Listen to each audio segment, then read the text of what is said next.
Great 5A North matchup from the area. The #1 seed Massapequa hosting Potomac Falls. Potomac Falls gets out to the early 7-0 lead in this one before Potomac rights the ship, wins it 28-7.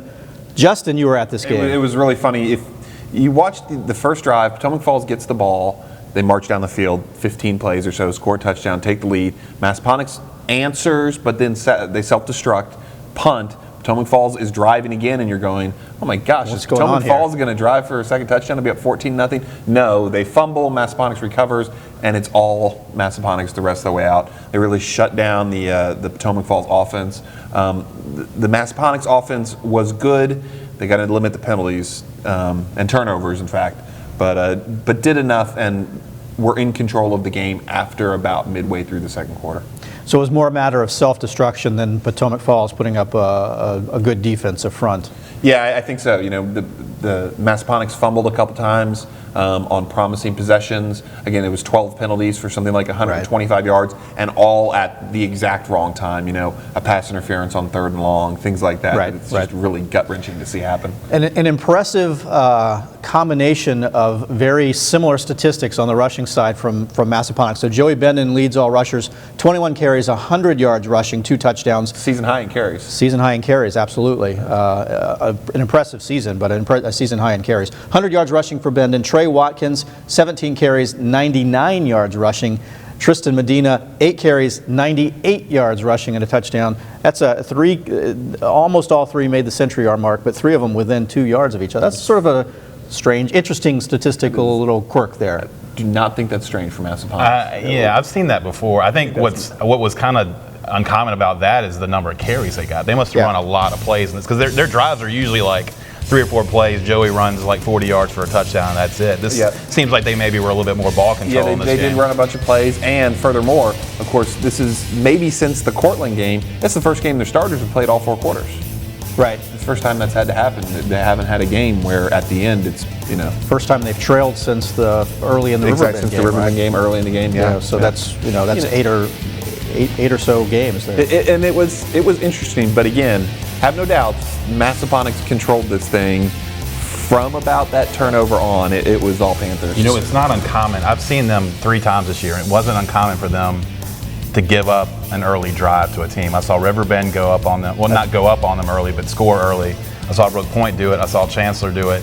They're just they have like such good leadership. They just overcome that stuff really quick. I mean, I think Joey kind of leads the way. Once they get on offense, it's like, all right, we've got Joey Benden, we can do it. So they've done that before. They always seem to kind of snap back from it. Here's my favorite Joey Benden trivia nugget, and I'll preface this by saying I'm a big Joey Benden fan, so there's a little bit of bias here. Joey Benden, 3 years starting. His sophomore year, he played 13 games as a defensive back, missed the North Stafford playoff game due to injury. Last year, he started 12 games at quarterback, 13 games at quarterback, missed the 14th game, a loss to Tuscarora. This year he's played 12 games, 12, 13, 12. 12 games at quarterback. He is 37-0 in games that he has played as a varsity Massapequa Panther. That's a pretty impressive stat. Very impressive. And 25-0 as a starting quarterback. I mean, when you're in that position and you're leading them to the great things that they do, and they play so mistake-free most of the time, you know, a few penalties here and there, but they've been so good, and he leads the way. I mean, there's no question he's the leader of that team. Absolutely. Good stat. It all goes out the window Friday night. Just win, baby. Yeah, Friday night. Yeah. So they've got Stonebridge coming up. This is a rematch of a game that was played the same point of the season last year, I believe. Massapequa with, it was about 29-25 was the final score, I believe, in that one. How does this rematch set up? Another running team. You know, Stonebridge has got a running quarterback, Joe Thompson. He had a nice day last week, 16 carries for 172 on the ground in their win against Broad Run. I mean, this is going to be 2 power teams, And I've heard a lot of, I agree with that assessment. I've heard a lot of people say, well, Stonebridge is 8-4. This is going to be a cakewalk for Massapequa. Well, Stonebridge has lost 4 games to really good teams. They lost to Tuscarora, they lost to Westfield, they lost to James Robinson, they also lost to James Madison, who made the playoffs. 3 of those teams are still playing right now. And this is the time of year where you see these teams. I think Stonebridge has won 4 in a row. They aren't a patsy. They're going to be a good team, and so this is going to be a really good matchup. And if they're both ball control, both power running, possessions are going to be, premium, and you're going to have to make the most of your time on the field. Yeah. You better get there early. This is going to be a fast game. Yes, it will be. Yeah. A good game to cover. Coach I think I'm going to be there actually. Coach Ludden pointed that out to me this week, that they know at this point every week the opponent is going to get better. It's going to be a better opponent every single week. Here you go. No surprise there. And they've been here several times, so they have the experience. They know how to prepare for this. They've not made that final push just yet, so it'll be interesting to see if they've learned anything. But mistakes. The mistakes are key.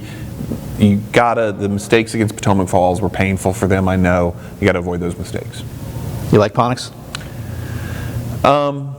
I think Ponix is playing a team that's a good style matchup for them, and I think, though, it's, at worst, a coin flip game for Massaponix.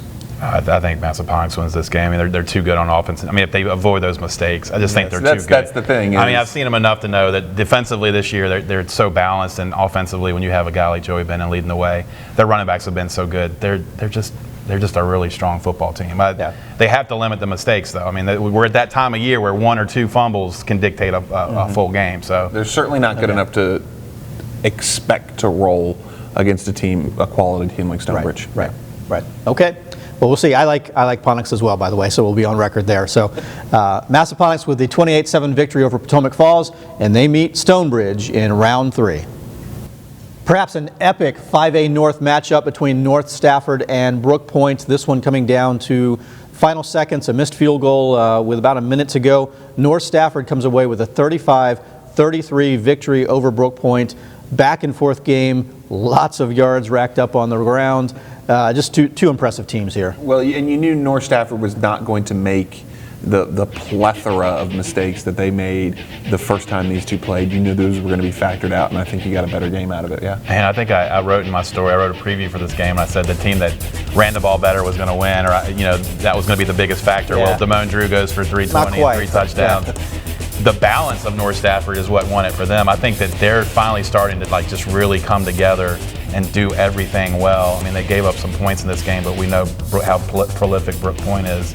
I think offensively, the balance they're showing with Jimmy Edwards, Devin Ford, Nakim Morton, all the skill guys they have on offense with what they're doing on defense, that's really what's doing it for North Stafford right now. And I know from talking to the coaches and doing the preview, they were both really worried about the physicalness of the game, and I think they both came out, really played a tough game, and it's just a tough way to lose a game on a field goal like that. Yeah. Is North Stafford the team year to year that improves the most from the regular season to the playoffs?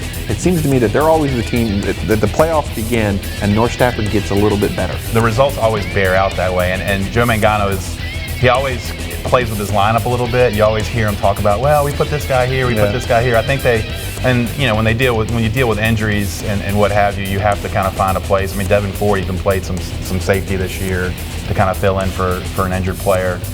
They kind of figure that whatever that puzzle is, whatever you want to call it, and then they get their lineup going in the playoffs, and this is what happens. I mean, they win tough ball games. Yeah. So. Yeah, Coach Mangano, he's almost like a tinkerer or a mad scientist or something. I sort of envision him sitting in his office, coming up with schemes and plays. I'll tell him he said he was mad.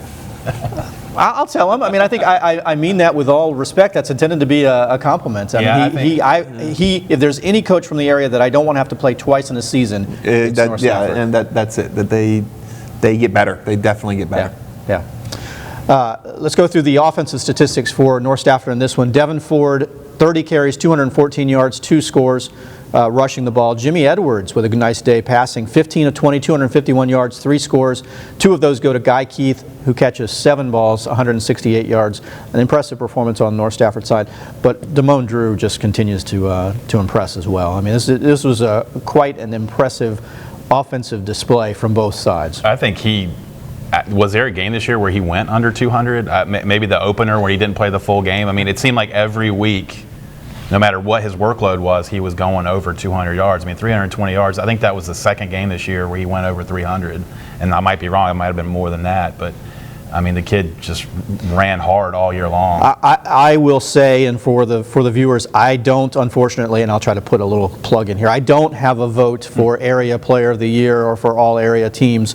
But if I did, Damone Drew would have to be in the running. He's in that conversation for Player of the Year. 2,600 yards rushing, that gets you there every single time. That's it's hard to argue with that, right? Yeah, no doubt.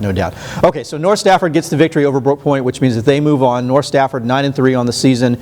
The spoils of that victory is a visit to Tuscarora. Is that really something? I mean, you get to practice on Thanksgiving Day. You get to play this weekend. That's got to be something that's important. But I don't think that they're going to be content with just being there. They want to win this game. Well, they're going to want to win this game, and they're going to have to stop the running attack from Tuscarora. This year it's James Douglas, 42 carries for 247 last week in their win over Atlee, and the Huskies just dominated the game in the second half and really pulled away from Atlee. Big rushing attack, big ground game. We saw that last year when they played Massapequa. It's all predicated on their line too, because they had that kid Noah Reimers last year, went to Harvard and played and scored a ton of touchdowns this year at Harvard.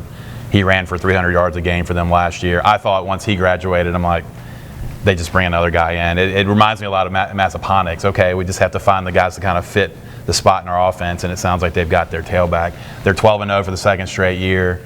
They're just like Massapequa, looking to kind of make that next step and win it all, and that's going to be a tough hurdle for North Stafford. How about on the defensive side of the ball for Tuscarora, though? So we've seen North Stafford, they get into track meets, so they're not afraid of giving up a lot of points. Will North Stafford be able to score many points against Tuscarora? You can't stop them. You got to keep up, right? That's right.